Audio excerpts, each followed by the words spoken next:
روس کے خلاف ہم لوگوں نے جہاد کیا تو وہ جہاد تھا، لیکن جب اسی افغانستان پہ امریکہ آیا تو پھر امریکہ کا ساتھ دینا ہم پہ لازم ہو گیا، تب ہمیں جہاد بھول گیا۔ لہٰذا جب تک ہم یہ نہ کہیں کہ جہاد صرف وہ جائز ہے جو امریکہ کی خوشنودی سے ہو، تب تک ہم آزاد نہیں ہو سکتے۔ دوستان ذی وقار، ابھی ہمیں کچھ یہ وہ تلخ باتیں ہیں، یہ وہ تلخ حقائق ہیں جو کہ شاید لوگ کرنے سے پہلے وہی چودھری صاحب والی بات کے باہر ایک کالا ڈالا کھڑا ہوتا ہے اور آپ کا شمار نامعلوم افراد میں ہو جاتا ہے۔ لیکن میں کب تک یہ برداشت کروں کہ میرے قوم کی بیٹی عافیہ صدیقی کی صورت میں اغوا کر لی جائے؟ میں کب تک یہ برداشت کروں کہ میرے قوم کے بچے ریمن ڈیوس کی صورت میں اسے قتل کر دیا جائے اور ریمن ڈیوس باعزت طور پر بری ہو جائے؟ میں کب تک یہ برداشت کروں کہ کرنل جوزف رات کی تاریکی میں میرے بچے کو اسلام آباد کی سڑکوں پہ کچل دے اور ہم اسے نور خان ایئر بیس سے رات کی تاریکی میں سلوٹ مار کے بھیج دیں؟ میں کب تک یہ برداشت کروں کہ میرے دیش کا جوان وہ چونڈا میں اپنے جسم سے بم باندھ کے ہندوستانی ٹینکوں پہ تو کود پڑا، اس کے غرور کو خاک میں ملایا؟ میں کب تک یہ کہوں کہ ہمارے دیش کے جوان نے آپ کے کیا کہتے ہیں سری نگر کے قریب تو قربانیاں دیں، ایل او سی پہ تو قربانیاں دیں، سیاچن پہ تو قربانیاں دیں، لیکن اوپر جو سٹیک ہولڈرز بیٹھے ہیں انہوں نے ہمیشہ سے جارج بش کے، اوباما کے اور ڈونلڈ ٹرمپ کے تلوے چاٹے ہیں۔ میں کب تک یہ برداشت کروں کہ چہرے تبدیل ہوتے رہیں لیکن غلامی کا پٹا وائٹ ہاؤس سے ہی آتا رہے؟ میں کب تک یہ برداشت کروں کہ چہرے حکام بالا کے تبدیل ہوتے رہیں لیکن منظوری واشنگٹن ڈی سی سے آتی رہی؟ وہ سوشل میڈیا تھا، بجائے اس کے کہ اس پہ ہم پاپا کی پرنسس والی آئی ڈی بنائیں، یا بجائے اس کے کہ اس پہ ہم لوگ سبا بن کے 20 روپے کا ایزی لوڈ منگوا لیں اور مغرب کے اربوں ڈالرز کی انویسٹمنٹ پہ لات مارتا ہوا بتائے کہ جناب ہم لوگ جتنے مرضی ماڈرنائزڈ کیوں نہ ہوں، ہم لوگ جتنے مرضی انگریزی گھما پھرا کے بولنے والے کیوں نہ ہوں، ہم لوگ جتنا مرضی پینٹو شیٹو میں پھرنے والے کیوں نہ ہوں، جب بات میرے آقا کی عزت اور حرمت کی آتی ہے تو ہم کسی کو کھادے میں، کسی کو بارے میں نہیں لاتے۔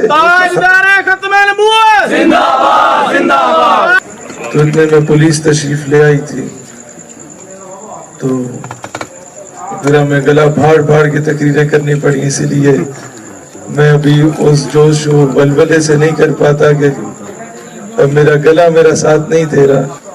ایک دور ہوتا تھا جب ہم انجمن طلبہ اسلام میں تھے تو سب سے زیادہ کریٹیسائز سیالکوٹ اور گجرانوالہ کو کیا جاتا تھا۔ اب آ کے مجھے اندازہ ہوتا ہے کہ جب تک یہ ماڈل جو سیالکوٹ اور گجرانوالہ ہے اسے امپلیمنٹ نہیں کیا جائے گا، یہ لبرلز پہ قابو نہیں پایا جا سکتا۔ یہ کچھ حقائق ہیں، جس کی لاٹھی اس کی بھینس۔ دنیا کا قانون رہا ہے، کفر ہمیشہ سے ہمیں کیوں چماٹے مارتا رہا کہ جب وہ ایک گال پہ تھپڑ مارتا ہم کہتے ہیں بھائی جان ہم بڑے پرامن ہیں، ہم مسلمان ہیں، دوسری گال بھی حاضر ہے۔ ہمیں اسلام نے کبھی یہ دست نہیں دیا۔ اسلام پرامن مذہب ہے، لیکن اسلام کبھی یہ نہیں کہتا کہ ماں بہن بیٹی کی عزت کو پامال کیا جا رہا اور تم چوڑیاں پہن کے بیٹھو۔ اسلام کبھی یہ نہیں کہتا کہ عراق میں مدر آف آل بامز گرائے جائیں، افغانستان میں، اور 12,000 بم آپ کے عراق میں گرائے جائیں۔ بہنوں کو ان کے بھائیوں کے سامنے برہنہ کر کے سٹ سٹینڈ کی سزائیں دلوائی جائیں 2002، 2003 اور 2004 میں، اور پھر ان کے وہ سی ڈیز وائرل کروائی جائیں اور پاکستان میں بھیجی جائیں اور باہر یہ لکھا جائے کہ یہ حج اور عمرہ کرنے کا طریقہ ہے۔ اور جب مسلمان اسے اپنے کمپیوٹر میں ڈالتا تھا اور وہ عبرت حاصل کرتا تھا اور اس کے ذہن میں یہ آتا تھا کہ کل کو اگر میں امریکہ کے بارے میں کوئی بات کروں گا تو شاید ہمارے گھر میں ہماری ماں بہنوں بیٹیوں کے ساتھ بھی یہ ہو۔ اقبال رحمت اللہ علیہ جس کانسیپٹ کو سمجھانے کی کوشش کرتے ہیں، کبھی ایسا نہیں ہوا۔ یہ پنجاب کا علاقہ ہے، آپ انٹیریئر پنجاب میں جائیں، آپ انٹیریئر سندھ میں جائیں، آپ بلوچستان میں جائیں، کہ نوابوں وڈیروں کا رواج کافی زیادہ ہے۔ کے پی کے میں ذرا کم ہے، لیکن ان علاقوں میں ذرا غلامی زیادہ ہے. وہ اقبال کہتا ہے تعویل کا پھندا جو کوئی صیاد لگا دے یہ شاخ نشیمن سے اترتا ہے بہت جلد. تو کبھی بھی ایسا نہیں ہوا کہ کوئی شخص جب تک خود اپنے پنڈ کے چودھری کے پاس گٹوں میں بوٹ پالش کرنے کے لیے نہ گیا ہو پنڈ کے چودھری نے اسے اپنا غلام بنایا ہو. کوئی زبردستی لا کے غلام نہیں بناتا. جب تک آپ اپنی نوکری کے لیے سی وی جمع نہیں کراتے تب تک آپ کو نوکری پہ نہیں رکھا جاتا. اسی طرح تو اقبال نے یہی کہا یورپ کی غلامی پہ رضامند ہوا تو مجھ کو گلا تجھ سے ہے یورپ سے نہیں ہے. اب سمجھیں جب تک امریکہ کے گٹوں میں بیٹھ کے اس سے بھیک نہیں مانگیں گے امریکہ زبردستی تو ہمیں خیرات نہیں دے گا. وہ کوئی پھوپھی کا بیٹا ہمارا. یہ جو آپ ایڈ دیکھتے ہیں یو ایس ایڈ کی مد میں ہمیں ایڈ مل گئی دیکھتے ہیں نا یہ فلانی سپورٹ آ گئی جناب امریکہ سے. بھئی وہ کیا تمہارے تائی کا پتر ہے جس نے عراق میں بم پھینکے جس نے لبنان کو تباہ کیا جس نے سیریا کو تباہ کیا جس نے پوری عرب کنٹریز کو تباہ کر دیا اس طریقے سے کہ ان کے بڑے بڑے اسٹیک ہولڈرز کو عورت و شراب کا عادی بنا دیا. یہ فکر عرب کو دے کے فرنگی تخیلات اسلام کو حجاز و یمن سے نکال دو. اس نے حجاز اور یمن کو آپس میں لڑوا دیا. اس نے عراق اور کویت کو آپس میں لڑوا دیا. اس نے عراق اور ایران کو آپس میں لڑوا دیا. اس نے پاکستان اور افغانستان کو آپس میں لڑوا دیا. وہ تمہیں کیوں ایڈ دے گا؟ اس کی کچھ ڈیمانڈز ہوتی ہیں. وہ ڈیمانڈز کیا ہوتی ہیں کہ آپ کے تعلیمی نصاب سے عشق رسول کے ایلیمنٹ کو نکال دو. آپ میں سے جو 40 یا اس سے ابو ایج کے لوگ ہیں یا اپنے بزرگوں سے پوچھئے گا کہ ان کے دور میں ایک مضمون اردو میں پڑھایا جاتا تھا غازی علم الدین ایک عظیم عاشق رسول کے نام سے. آج نہیں پڑھایا جاتا. ایک دور ہوا کرتا تھا کہ سلطان صلاح الدین ایوبی کے بارے میں ہمارے بزرگوں کو پڑھایا جاتا تھا. آج مصطفیٰ کمال اتاترک پڑھایا جا رہا ہے جسے انگریزوں نے لانچ کیا اور ایک لبرل ترکی ہمارے اوپر مسلط کیا تھا. آج وہ سلطان محمد فاتح نہیں پڑھایا جاتا. آج ہمیں وہ غازی عبدالحمید نہیں پڑھایا جاتا. آج ہمیں وہ نور الدین زنگی جیسا چیف آف آرمی سٹاف نہیں پڑھایا جاتا. اسی لیے ہمارا وزیر اعظم کہتا ہے کہ جو بارڈر کی طرف جائے گا وہ ملک دشمنی کرے گا. بندہ اس بدبخت سے پوچھے کہ تم ہر 5 ستمبر کو آ کے دعا کرواتے ہو کہ اللہ کشمیر کو آزادی دلوا دے. اپنے ساتھ کچھ علماء کو بھی بٹھا دیتا ہے. اب میں دعا کرواؤں آپ دعا کروائیں اچھا لگتا ہے. ہمارے پاس اور کچھ ہے بھی نہیں نعرے لگانے کے علاوہ دعائیں کرنے کے علاوہ تقریریں کرنے کے علاوہ. لیکن جب وزیر اعظم بھی دعا ہی کرے تو کرسی ہے تمہاری یہ جنازہ تو نہیں ہے. کچھ کر نہیں سکتے تو اتر کیوں نہیں جاتے. اللہ وطن آپ لوگوں میں سے ہماری بہنیں ہیں وہ کئی ایسی ہیں جو کہتی ہیں کہ سر ہم لوگ کام کرنا چاہتی ہیں اپنے مذہب کے لیے اپنے وطن کے لیے اس نظریے کے لیے لیکن نہیں کر پا رہی. ہم لوگ اوپنلی سوشل میڈیا نہیں یوز کر سکتے. میں نے کہا آپ سے کتنے کہا ہے آپ سے کس نے کہا ہے کہ ہماری بہن آپ اپنی تصویر سامنے آویزہ کر کے سوشل میڈیا استعمال کریں. آپ اپنے آڈیو نوٹ کے ذریعے اپنی انقلابی آواز وہ درد بھری آواز اس امت کو پہنچا سکتی ہیں. آپ اپنے ماشاءاللہ شاہ صاحب یا نبی غلام ہے غلام ہے رسول کے غلام یہ رسول میں موت بھی قبول ہے جو ہو نہ عشق مصطفیٰ تو زندگی فضول ہے. بڑے ہمارے لیے آنر کی بات ہے شاہ صاحب یہاں تشریف لائے. تو بہنوں کے بارے میں عرض کر رہا تھا کہ آپ کے آڈیو نوٹس کے ذریعے آپ انہیں آڈیو نوٹس بنائیں اوپر ویڈیو میں کنورٹ کیا جا سکتا ہے. اس پہ پکچر سٹوریز لگائی جا سکتی ہیں. بہت کچھ کیا جا سکتا ہے. اس ہتھیار کو استعمال اگر ہم کریں گے تو دنیا میں انقلاب آ سکتا ہے. ریسنٹلی 3-4 ملکوں میں پوری بغاوت جو قائم ہوئی وہ سوشل میڈیا نے قائم کی. دوستان ذی وقار اسی لیے میں دوبارہ درخواست کروں گا کہ پاپا کی پرنسز اور یہ سبا کے ایزی روڈ سے نکل کے کوشش کریں کہ اس سوشل میڈیا کے اس کو